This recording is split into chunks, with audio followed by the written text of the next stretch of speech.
Hello दोस्तों, स्वागत है आपका एक और नई वीडियो में। दोस्तों, आज की वीडियो में हम बात करेंगे मॉनेटरी पॉलिसी कमेटी। क्यों करेंगे, इसके पीछे का एक कारण है। अभी ये जो आप मेरे सामने न्यूज़ देख रहे हैं, ये अक्टूबर 1 अक्टूबर की न्यूज़ है, जो कि इंडियन एक्सप्रेस में छपी है। इसमें आरबीआई की मीटिंग हुई थी, तो उसमें आरबीआई ने जो रेपो रेट है उसे अनचेंज्ड रखा है, यानी कि जो पहले था वैसा ही रहेगा, विच इज़ 5.5%। ठीक है, तो आइए पहला जो कॉन्सेप्ट हमें मिलता है वो देख लेते हैं, रेपो रेट क्या है। ठीक है, repo rate simply repo rate क्या है, रेपो रेट सिंपली समझते हैं एग्जांपल से। आरबीआई जो है वो पैसा लैंड करती है कमर्शियल बैंक को,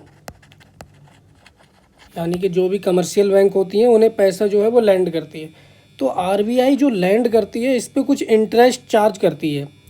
उस इंटरेस्ट को क्या कहते हैं, रेपो रेट कहते हैं। ठीक है, ये रेपो रेट इसलिए महत्वपूर्ण हो जाता है क्योंकि इससे जो है इन्फ्लेशन को टारगेट किया जाता है। ठीक है, तो हम मॉनेटरी पॉलिसी के बारे में जो है, मॉनेटरी पॉलिसी कमेटी जो है इसके बारे में बात करेंगे। ठीक है, ये आपके एग्ज़ाम का एक बहुत इम्पोर्टेंट टॉपिक है, आप इसे ज़रूर करके जाइएगा। इसके बाद हम जब इस कॉन्सेप्ट को पढ़ लेंगे तो हम इसके जो प्रैक्टिस क्वेश्चंस हैं वो हम सॉल्व करेंगे। तो पहले हम देखते हैं कि मॉनेटरी पॉलिसी कमेटी क्या है, जिसे शॉर्ट में एमपीसी कहते हैं। ठीक है, इसका मेन जो जॉब है वो क्या है, टारगेटिंग इन्फ्लेशन।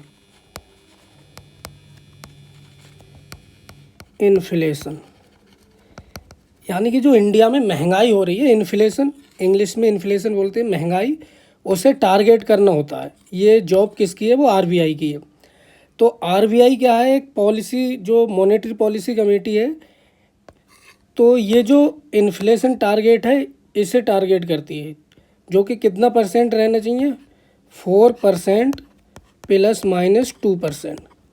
यानी कि इस समय ये जो है वो रेट है, यानी कि 4 से 5 हो सकता है, 6 हो सकता है। ठीक है, यानी कि 4 में ±2 हो सकता है। ये जो है वो टारगेट करती है मॉनेटरी पॉलिसी कमेटी। ठीक है, तो आइए देखते हैं इसमें कितने मेंबर्स होते हैं। ठीक है, तो मॉनेटरी पॉलिसी कमेटी क्या है, भारत के आरबीआई के अंतर्गत एक समिति है, जिसका मुख्य काम होता है क्या, रेपो रेट। जैसे अभी मैंने आपको बताया, न्यूज़ आर्टिकल छपा था। ठीक है, रेपो रेट जो होता है वो क्या होता है कि आरबीआई कमर्शियल बैंक्स को जो है वो मनी लैंड करती है, यानी कि पैसा। ठीक है, सम कोलेटरल, ठीक है, कभी कभी बिना कोलेटरल के भी जो करती है। तो ये कमर्शियल बैंक को जो है वो इंटरेस्ट देना होता है, जिसे ब्याज बोलते हैं हिंदी में। तो ब्याज जो देती है, वो जो रेट होता है उसे हम क्या कहते हैं, रेपो रेट कहते हैं। रेपो रेट मतलब इसका काम क्या होता है, मुख्य काम होता है रेपो रेट और अन्य नीतिगत ब्याज दरें तय करना, ताकि महंगाई यानी कि इन्फ्लेशन, डेवलपमेंट, विकास के बीच संतुलन बना रहे। ठीक है, ये पॉलिसी का गठन कब हुआ था, 2016 में हुआ है। ठीक है, आप याद रखेंगे, ये क्वेश्चन पूछा जाता है। ठीक है, 2016 में हुआ था। अब ये इसका कंपोजिशन देखते हैं एमपीसी का, कि इसमें कितने लोग होते हैं। इसमें 6 मेंबर होते हैं। ठीक है, कितने, 6 मेंबर होते हैं, सदस्य होते हैं। कौन कौन होता है, ये इम्पोर्टेंट है, सबसे ज़्यादा ये क्वेश्चन पूछे जाते हैं जितने भी वनडे एग्जाम है। आरबीआई का गवर्नर होता है, जो कि चेयरमैन होता है, यानी कि जब भी मीटिंग होगी तो चेयरमैन कौन होगा, आरबीआई का गवर्नर होगा। ठीक है, दूसरा सदस्य होता है आरबीआई का डिप्टी गवर्नर। ठीक है, जो कि उसका वाइस चेयरपर्सन होता है। आरबीआई के द्वारा एक अधिकारी को नॉमिनेट भी किया जाता है। ठीक है, आपको ये याद रखना है। और भारत सरकार के 3 मेंबर जो होते हैं वो इसमें होते हैं, यानी कि इसका मतलब ये है कि 3 मेंबर कहाँ से होंगे, आरबीआई।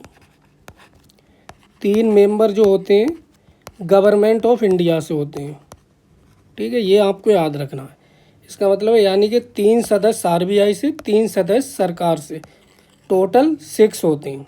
ठीक है, अब इसकी निर्णय लेने की प्रक्रिया को समझते हैं, ये किस प्रकार निर्णय लेती है। हर सदस्य के पास एक वोट होता है, ठीक है। अगर वोट बराबर हो जाए तो गवर्नर, गवर्नर कौन, ये आरबीआई का गवर्नर होता है, जो कि चेयरमैन होता है किसका, एमपीसी का, chairman of MPC, monetary policy committee का चेयरमैन। इसके पास क्या होता है, कास्टिंग वोट होता है। सपोज दैट यहाँ पर 6 वोट हैं, 3 जो है किसी एक पर्टिकुलर डिसीजन को लेते हैं, 3 उसके अगेंस्ट है, तो यहाँ पे मेजोरिटी नहीं बनी क्योंकि बराबर हो गया। तो यहाँ पर जो है गवर्नर डिसाइड करेगा आरबीआई का, ठीक है, उसके पास कास्टिंग वोट होता है। दूसरा महत्वपूर्ण एस्पेक्ट ये है कि एमपीसी जो है वो हर महीने, हर 2 महीने, यानी कि 2 महीने में एक बार मिलती है, ठीक है, और साल में कम से कम 6 बार इसे मिलना होता है, ठीक है।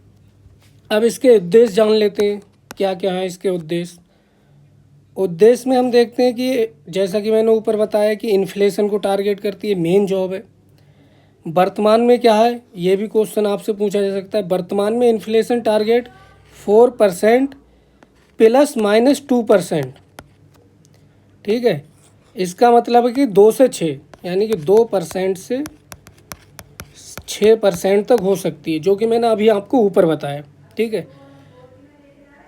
दूसरा उद्देश्य क्या है, ब्याज दरें तय करना, यानी कि रेपो रेट तय करती है, रिवर्स रेपो रेट तय करती है। ये सारी चीज़ जो है कौन तय करता है, मॉनेटरी पॉलिसी कमेटी तय करती है, ठीक है। जैसे, और इसका मेन उद्देश्य एक और क्या है, आर्थिक विकास और मूल स्थिरता, यानी कि स्टेबिलिटी, प्राइस स्टेबिलिटी के बीच जो है वो बैलेंसिंग करती है, यानी कि संतुलन बनाती है, ठीक है। इसे क्यों बनाया गया, नीतिगत निर्णयों के लिए पारदर्शिता, यानी कि पारदर्शी और जवाबदेही बनाना, यानी कि जो अभी जो मॉनेटरी पॉलिसी कमेटी है ये जवाबदेही करती है, ठीक है, इसे जवाब देना होता है। इसका महत्वपूर्ण बिंदु और क्या है, ठीक है, पहले ब्याज दर, यानी कि इससे पहले क्या सिस्टम था हमें ये भी जानना होगा।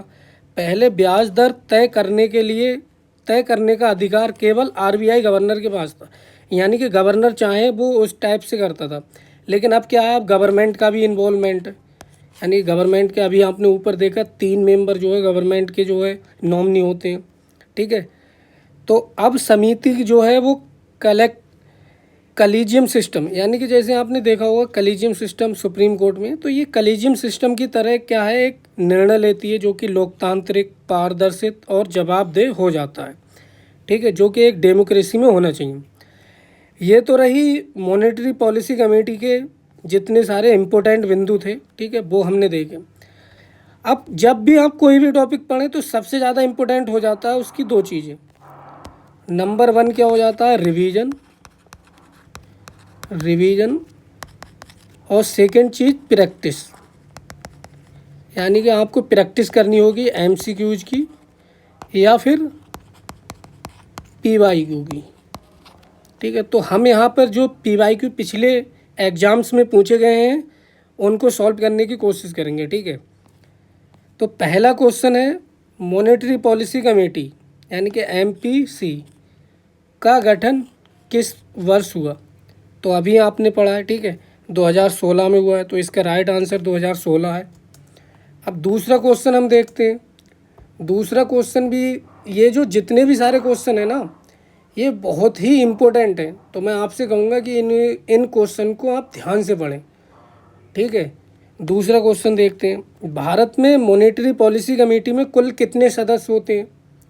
अभी आपको बताया है कि कितने सदस्य होते हैं, 6 होते हैं। क्वेश्चन ये भी पूछा जा सकता है कि भारत सरकार के कितने सदस्य होते हैं, ठीक है, भारत सरकार, तो भारत सरकार की तरफ से कितने होते हैं, 3। आरबीआई की तरफ से कितने होते हैं, 3। ये भी आपको याद रखना है, ठीक है।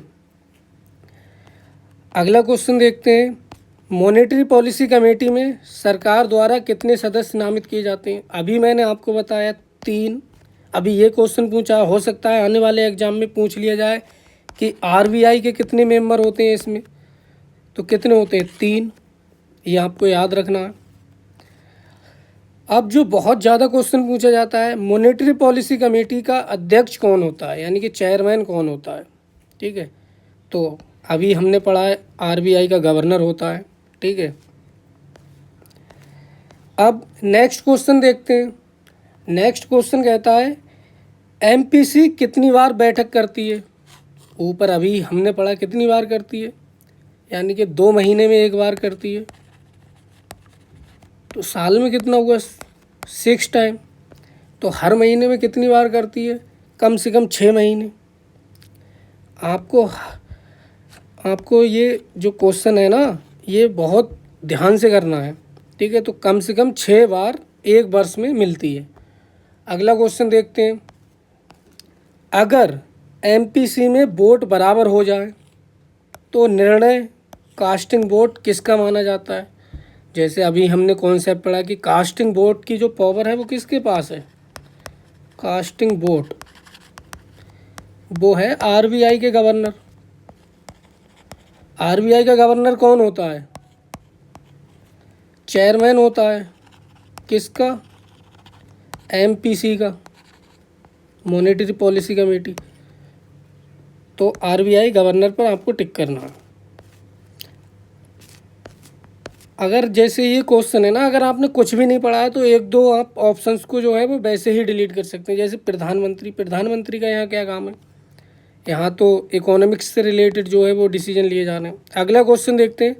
भारत में इन्फ्लेशन टारगेट वर्तमान में कितना तय किया गया है। आपको बताया था कितना, 4% ±2%, यानी कि कम से कम 2% हो सकता है, मैक्सिमम 6% हो सकता है, यही तो हो सकता है। तो इसमें ऑप्शन कौन सा है, 4% ±2%। एमपीसी का मुख्य उद्देश्य क्या है, यानी कि इसका मेन ऑब्जेक्टिव क्या है। अब जैसे मेन ऑब्जेक्टिव क्या था, हमने बताया था कि इसे क्या है, मेन ऑब्जेक्टिव था इन्फ्लेशन टारगेट करना, इन्फ्लेशन टारगेट यानी कि महंगाई को कम करना था। लेकिन यहाँ पर कोई ऐसा ऑप्शंस आपको मिल नहीं रहे, ठीक है। तो हमने एक चीज़ और भी पढ़ी थी वहाँ। तो कभी कभी ऐसे भी क्वेश्चन आएंगे कि आपने वहाँ पढ़ा नहीं है, लेकिन आपको फिर अपनी जो है वो नॉलेज लगानी है। तो इन्फ्लेशन टारगेट का ऑप्शन कहाँ मिल रहा है, महंगाई नियंत्रण करना और मूल स्थिरता बनाए रखना, यानी कि जो स्टेबिलिटी है ना उसे बनाए रखना। तो इसका आंसर हो जाएगा बी। तो आज का लेक्चर यहीं जो है वो समाप्त होता है। उम्मीद करता हूँ कि आपको वीडियो इन्फॉर्मेटिव लगी होगी, आपके कॉन्सेप्ट समझ में आया होगा। तो अगर आपको समझ में आया है तो वीडियो को लाइक करें, शेयर करें और चैनल को सब्सक्राइब करें। Thank you.